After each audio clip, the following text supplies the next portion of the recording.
cordial saludo, profesora. Hoy estaremos hablando sobre el sistema reproductor masculino y femenino.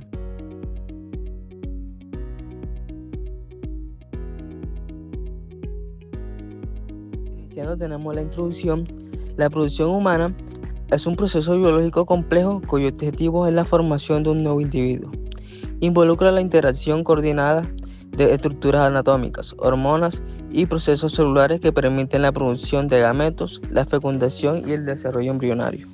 Cordial saludo, mi nombre es Juan Bordanceles y hoy les estaré hablando un poco sobre el sistema reproductor y algunas de sus funciones. Primero debemos saber qué es. Algunos autores, como lo fue Guyton, mencionan que el sistema reproductor es el conjunto de órganos, glándulas, células y hormonas cuya función principal es garantizar la reproducción humana. Esto quiere decir que es la encargada de generar nuevos individuos para así asegurar una continuidad en las especies. Este se encuentra compuesto por lo que es un sistema masculino, que es el encargado de producir y depositar espermatozoides, y un sistema femenino, que es el encargado de producir óvulos y permite el desarrollo del feto. Ambos sistemas están regulados normalmente por hormonas y funcionan de manera conjunta para fertilización y el desarrollo de un nuevo ser. Como ya sabemos, una de las funciones del sistema reproductor es la formación de gametos. Los gametos, recordemos que son las células sexuales que contienen la mitad del material genético para formar un nuevo individuo. Este proceso se le llama gametogénesis y ocurre por meiosis. En el hombre tenemos lo que es la espermatogénesis, que ocurre en los túbulos seminíferos de los testículos. Aquí la hormona folículo estimulante se encarga de estimular a las células de Sertoli, que vendrán siendo las células de soporte en los testículos, que se encargan de nutrir y proteger las células germinales durante la espermatogénesis para apoyar la maduración de los mismos. También la hormona luteinizante, que se encarga de estimular a las células de Leydig. Recordemos que las células de Leydig son las células endocrinas ubicadas en los testículos entre los túbulos seminíferos, cuya función principal es la producción de testosterona. Este proceso dura aproximadamente 64 días y produce millones de espermatozoides al día. En la mujer tenemos el proceso de ovogénesis. Recordemos que, como su nombre lo indica, esto ocurre en los ovarios. La mujer nace con todos los ovocitos primarios detenidos en el proceso de meiosis 1. En cada ciclo, la hormona folículo estimulante se encarga de estimular a varios folículos a madurar, pero solo uno lo logra. El pico de la hormona luteinizante se encarga de provocar la ovulación liberando un ovocito secundario. Aquí debemos tener presente que solamente se libera un ovocito por ciclo, y si ocurre fecundación, el ovocito completa el proceso de la meiosis. Como segundo tenemos lo que es la transmisión del material genético. Cada gameto aporta 23 cromosomas, como ya lo sabemos, que vendrá siendo la mitad de la carga genética. Aquí el espermatozoide y el ovocito se unen durante la fecundación. Sus núcleos se fusionan formando un cigoto con 46 cromosomas, 23 de la madre y 23 del padre. Este cigoto contiene la información genética única e irrepetible. Como tercer ítem tenemos lo que es la producción de hormonas sexuales, que esta es una función esencial del sistema reproductor, ya que estas sustancias son las encargadas de regular el desarrollo del organismo, la capacidad reproductiva y la aparición de características sexuales secundarias. En los hombres, los testículos son los encargados de producir la testosterona. Este es secretado por las células de Leydig bajo el estímulo de la hormona luteinizante. Esta hormona es la responsable del desarrollo de los genitales masculinos, la producción de espermatozoides, el aumento de la masa muscular, el engrosamiento de la voz, el crecimiento del vello corporal, entre otras características. En las mujeres, los ovarios producen principalmente lo que es el estrógeno. Este permite el desarrollo de las características sexuales femeninas, como lo es la proliferación del endometrio y la regulación del ciclo menstrual. También tenemos lo que es la progesterona, que transforma el endometrio en su fase secretora y es fundamental para mantener la primera etapa del embarazo. Por último tenemos lo que es la fecundación y el desarrollo embrionario. Ocurre casi que exclusivamente en el sistema reproductor femenino, ya que en él es donde ocurre la unión de los gametos y la primera etapa del desarrollo. La fecundación, recordemos que tiene lugar en la ampolla y la trompa de Falopio, donde el espermatozoide debe atravesar primero lo que es la capa de la célula cómulo y luego la capa glicoproteica de los ovocitos. Este proceso pues, requiere una reacción acrosómica para permitir la penetración. Cuando un espermatozoide logra ingresar, se bloquea inmediatamente la entrada de los otros y se forma el cigoto por la fusión de los dos núcleos. Luego pues comienza lo que es el desarrollo embrionario temprano, en el que el cigoto se segmenta formando la mórula y luego después de esto se forma lo que es los blastocitos, que se implantan en el endometrio entre 6 a 7 días después. Debemos tener en cuenta que para que este proceso se dé, el útero debe estar preparado por la progesterona del cuerpo lúteo. Este pues engrosa el endometrio, facilita la nutrición inicial del embrión y permite el inicio de la formación placentaria. A continuación tenemos parte del sistema reproductorio masculino. Los principales son vasos deferentes, testículos, pene, uretra y próstata. En el vaso deferente tenemos que los tubos musculares que transportan espermatozoides desde el epididimo hacia las vesículas seminales y la útera. A continuación, próstata. Glándula del tamaño de una nuez. Produce un líquido alcalino que facilita el movimiento del esperma y desnaturaliza la acidez vaginal. A continuación tenemos uretra. Conducto que atraviesa el pene. Permite la salida del semen y de la orina, aunque no simultáneamente. Por otra parte, testículos. Tubos musculares que transportan espermatozoides desde el EP2, glándulas ovaladas, que contienen tubos seminíferos, donde se produce el esperma. Células de Leydig producen testosterona írimo hacia las vesículas seminales y el útero. Y por último tenemos pene, órgano copulador conformado por 3 columnas de tejido eréctil, 2 cuerpos cavernosos, un cuerpo esponjoso que rodea la útera y forma el glande. Y en esta diapositiva tenemos fisiología del sistema reproductor masculino. Espermatogénesis. La espermatogénesis es el proceso por el cual se producen espermatozoides maduros a partir de células germinales primordiales. Se lleva a cabo dentro de los túbulos seminíferos y se dividen en 3 fases. Como se dijo anteriormente, la espermatogénesis es ese proceso de formación de los espermatozoides. Este tiene una duración aproximadamente de 64 días y consta de 3 grandes fases. La primera que podemos ver es la fase proliferativa o mitótica, que es la que inicia con las espermatogonias, que son básicamente las células madres diploides.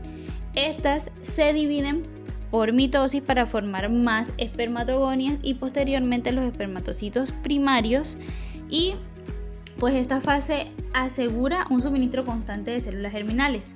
Luego vemos la fase meiótica, que es donde los espermatocitos primarios entran en meiosis 1 y se transforman en espermatocitos secundarios, que ya llevan la mitad del material genético. Luego estos completan la meiosis 2, dando origen a las espermatides o células haploides inmaduras. Luego tenemos la espermiogénesis o maduración morfológica, que es la última fase de la espermatogénesis, y pues en esta etapa las espermatides se remodelan profundamente para transformarse en espermatozoides maduros. Aquí se forma una cabeza con el acrosoma, que es el que contiene las enzimas para penetrar al óvulo. También se forma el flagelo para la movilidad y una pieza intermedia rica en mitocondrias para generar energía. A continuación vamos a hablar un poco de la maduración y el transporte espermático. Bueno, esta básicamente es un conjunto de procesos mediante los cuales los espermatozoides recién formados en los túbulos seminíferos adquieren la capacidad de moverse, fecundar y finalmente pues ser expulsados durante la eyaculación. La maduración espermática comienza cuando los espermatozoides salen de los túbulos seminíferos y entran al epidídimo, que es un conjunto largo y enrollado ubicado en la parte posterior del testículo. En este órgano, o sea en el epidídimo, permanecen aproximadamente entre 12 y 20 días. Y durante ese tiempo ellos adquieren 3 características fundamentales, que son movilidad progresiva, capacidad de reconocer y unirse al ovocito, y sobre todo estabilidad en su membrana plasmática, lo que evita que se activen de forma prematura. Una vez maduros, los espermatozoides pasan al conducto deferente, que sirve como vía de transporte desde el escroto hacia la cavidad pélvica. El movimiento en este conducto no depende de la motilidad propia del espermatozoide, sino de las contracciones peristálticas de la musculatura lisa que impulsan al contenido hacia adelante. Y durante la excitación sexual, estas contracciones se intensifican bajo influencia del sistema nervioso simpático, pues los espermatozoides se acumulan temporalmente en la ampolla del conducto deferente, donde permanecen hasta combinarse con las secreciones de las glándulas accesorias. Después, en su trayecto hacia la uretra, los espermatozoides se mezclan con los fluidos producidos por las vesículas seminales, la próstata y las glándulas bulbouretrales, formando así el semen. Y pues las vesículas seminales aportan la mayor parte del volumen, incluyendo fructosa como fuente de energía y prostaglandinas que favorecen la movilidad dentro del tracto femenino. La próstata añade un líquido rico en enzimas y ligeramente alcalino que facilita la supervivencia espermática, y las glándulas bulbouretrales lubrican la uretra previa a la eyaculación. Finalmente, durante la eyaculación, el sistema nervioso simpático coordina contracciones rítmicas de los conductos deferentes, vesículas seminales y próstata, impulsando el semen hacia la uretra prostática y luego hacia el exterior. Y es allí donde los espermatozoides comienzan ese proceso final de activación dentro del tracto reproductor femenino, conocido como capacitación, que los prepara para fertilizar al ovocito. Las glándulas accesorias del sistema reproductor masculino, que son básicamente las vesículas seminales, las glándulas bulbouretrales y además de la próstata, tienen la función de producir y secretar los componentes del líquido seminal, esenciales para la supervivencia, nutrición y transporte de los espermatozoides. Como vemos aquí, las vesículas seminales aportan cerca del 60% del volumen del semen y producen un líquido rico en fructosa, que sirve como fuente de energía para los espermatozoides. Las prostaglandinas, que favorecen el movimiento del esperma dentro del tracto reproductor femenino, y proteínas que contribuyen a la coagulación inicial del semen tras la eyaculación.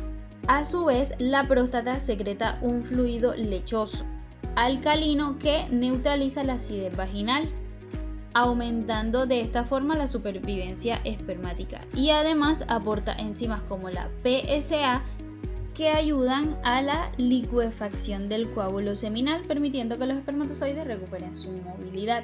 Y finalmente, como vemos a la derecha, las glándulas bulbouretrales o de Cooper producen una secreción mucosa clara que lubrica la uretra antes de la eyaculación y elimina restos de orina ácida, creando de esa forma un medio más favorable para el paso del semen.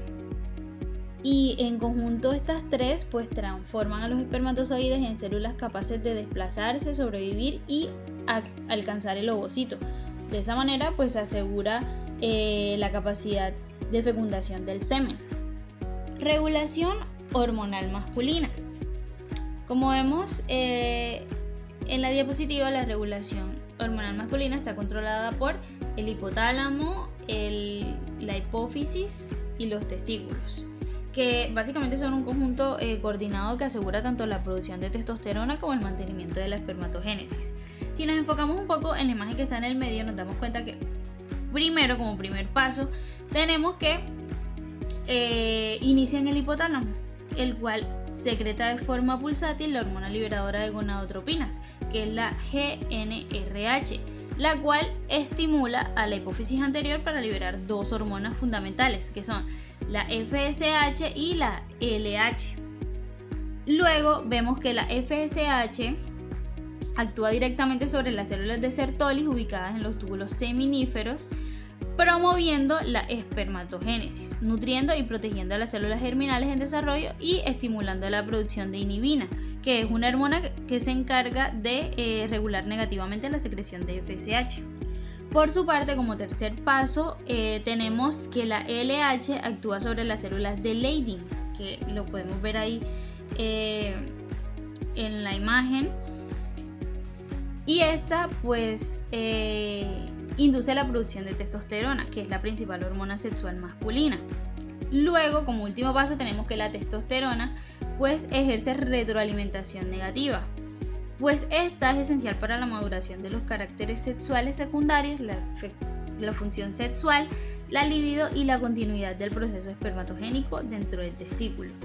Y tanto la testosterona como la inhibina participan en un mecanismo de retroalimentación negativa, como lo dije anteriormente, que reduce la liberación de GnRH FSH y LH para mantener niveles hormonales estables y evitar excesos. Y gracias a este sistema de regulación, pues la actividad reproductiva masculina se mantiene de manera constante y equilibrada a lo largo de la vida adulta. Pues bueno, en esta diapositiva les hablaré un poco sobre lo que es pues las partes del sistema reproductor femenino.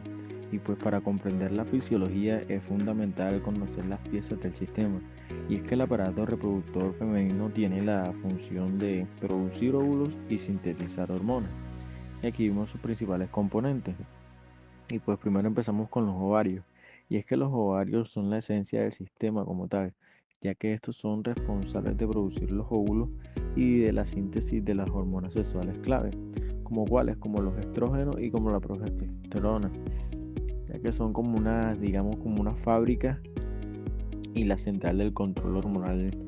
Pues seguimos después con lo que son las trompas de Falopio, y es que este es el camino a seguir. Las trompas son aquellos conductos que conectan el ovario con el útero, tienen una función crucial y pues son sus fimbrias capturan el óvulo liberado y de producirse en su interior donde tiene lugar la fecundación. Pues pasamos a lo que es el útero, y es que el útero es el centro del desarrollo, por así decirlo, ya que es un órgano muscular con una forma de pera invertida, por así decirlo. Es el sitio de implantación y el desarrollo del embrión, ya que esto es importante destacar sus partes como es el fondo superior, el cuerpo, donde se da el embarazo, y el cuello uterino. Pues el cuello uterino es la puerta que actúa como un canal protector y al mismo tiempo pues debe ser flexible para permitir el paso durante el parto.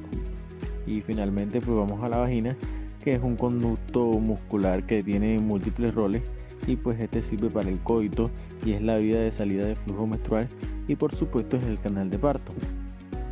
Y pues ahora, siguiendo la diapositiva posterior, una vez que conocemos las estructuras, pues pasamos a la acción, ya que la fisiología específicamente hablamos del desarrollo folicular del motor cíclico que ocurre dentro del ovario. Y es que el folículo primordial y primario, todo comienza con el reclutamiento, ya que en cada ciclo se selecciona un grupo de folículos primordiales para que empiecen a madurar. ¿Esto qué quiere decir? Quiere decir que se activan y pasan a ser folículos primarios y secundarios. La selección y dominancia, pues aquí es el punto clave, aunque varios folículos inician su desarrollo con solo uno se convertirá en el folículo dominante, que es el más desarrollado. ¿Pero por qué solo uno? Pues esta es la pregunta esencial. El folículo dominante es el más sensible a la hormona FSH y por ende pues produce muchísimo más estrógeno que sus compañeros. Esta alta concentración de estrógenos pues actúa como un freno para que el resto de los folículos, asegurando que solo uno complete la maduración, pues es un mecanismo de control de calidad, por así decirlo. Y el evento final pues es la ovulación, y esto es cuando el folículo dominante ha alcanzado ya su punto máximo y se produce la ovulación, que es la ruptura del folículo y la liberación del ovocito secundario. ¿Esto para qué? Para ser listo para ser capturado y pues por la trompa de Falopio. Ahora pues en la siguiente diapositiva pues les hablaré un poco sobre pues cómo integramos este desarrollo folicular en el gran esquema de tiempo del ciclo ovárico. Pues un proceso de aproximadamente 28 días pues se divide en tres fases. La fase folicular, que son de los días 1 al 13, esta fase se superpone con el desarrollo que acabamos de describir, pues es una fase impulsada por los estrógenos y pues el folículo está creciendo, y al hacerlo pues este inunda con la hormona. Pero ¿cuál es su efecto? El efecto de este pues es el aumento de estrógeno, pues reconstruye y engrosa la capa interna del útero, el endometrio, preparándolo ya para un posible embarazo. Y ahora vamos a lo que es la ovulación. La ovulación es el día 14 aproximadamente, y pues el día central marcado por el pico de otra hormona, la LH. Este es el evento que, como ya mencionamos, garantiza la liberación del óvulo, que es viable solo por unas 24 horas en la fase láctea, pues son de los 15 a 28 días. Después de la ovulación, lo que queda del folículo pues se transforma en una estructura llamada cuerpo lúteo. Esta nueva estructura pues cambia todo lo que es el enfoque hormonal, pasando de producir estrógenos a producir grandes cantidades de progesterona. Y es que la progesterona es crucial hasta que digamos que hace que el endometrio sea secretor, pues es decir, la hace más nutritivo y acogedor para recibir un embrión si no hay fecundación. El cuerpo lúteo se degrada, pues los niveles hormonales caen y la falta de soporte provoca el desprendimiento del endometrio y pues iniciando el sangrado menstrual y con él ya un nuevo ciclo. Para continuar les explicaré sobre el ciclo menstrual. Este lo podemos explicar en 3 fases y para comenzar está la fase 1, que es la fase menstrual. Acá encontramos que hay un descenso de progesterona y esto lo que provoca es que haya un desprendimiento del endometrio. Este proceso puede durar entre 3 a 7 días y así le damos continuación a la fase 2, que es la fase proliferativa. Acá los estrógenos regeneran la mucosa uterina y se forman las glándulas endometriales largas y rectas. Y para finalizar tenemos la fase 3, que es la fase secretora. Acá la progesterona del cuerpo lúteo transforma el endometrio. Esto lo que provoca es que las glándulas se vuelvan tortuosas, también se segrega un moco rico en nutrientes y se prepara para la implantación embrionaria. Ahora seguimos con la fecundación y para explicarlo tenemos esta imagen que se presenta en la diapositiva. La fecundación ocurre en la trompa de falopio y hay unos procesos claves. Primero tenemos que se da una capacitación espermática. Esto lo que significa es que en el tracto femenino se modifican las membranas del espermatozoide para que éste pueda fecundar. Segundo, tenemos la reacción acrosómica. Las enzimas del acrosoma perforan las capas del ovocito. Y también tenemos la fusión de membrana. Aquí lo que pasa es que solo un espermatozoide penetra la capa. Como siguiente tenemos el bloqueo de la polispermia. Acá lo que se da es un cambio en la membrana y en la zona pelúcida, que ahí en la imagen lo podemos observar, y evita la entrada de más espermatozoides. Por último tenemos la formación del cigoto. Acá se fusionan los pronúcleos, tanto maternos como paternos. Tenemos que tener en cuenta también que hay unas interacciones hormonales que son claves para el sistema reproductor femenino. Y acá les presentamos el eje hormonal. Empezamos con que en el hipotálamo se produce la hormona liberadora de gonadotroponinas. En la hipófisis se da la hormona folículo estimulante y también la hormona luteinizante. Los ovarios producen los estrógenos, la progesterona y también las hormonas inhibidoras. Y ahora, para terminar con la exposición, tenemos las principales diferencias fisiológicas de los dos sistemas reproductores. En los aspectos encontramos el inicio de la gametogénesis. En los hombres se da en la pubertad y en las mujeres se da una vida fetal. El ritmo: en los hombres se presenta un ritmo continuo y en las mujeres un ritmo cíclico. El gameto producido: en los hombres se da millones por día y en las mujeres un ovocito por ciclo. La hormona dominante de los hombres es la testosterona y en las mujeres son los estrógenos y la progesterona. La longevidad del gameto en los hombres es de 3 a 2 días y en las mujeres de 12 a 24 horas. El final reproductivo para los hombres es variable, mientras que en las mujeres se presenta algo que se llama la menopausia.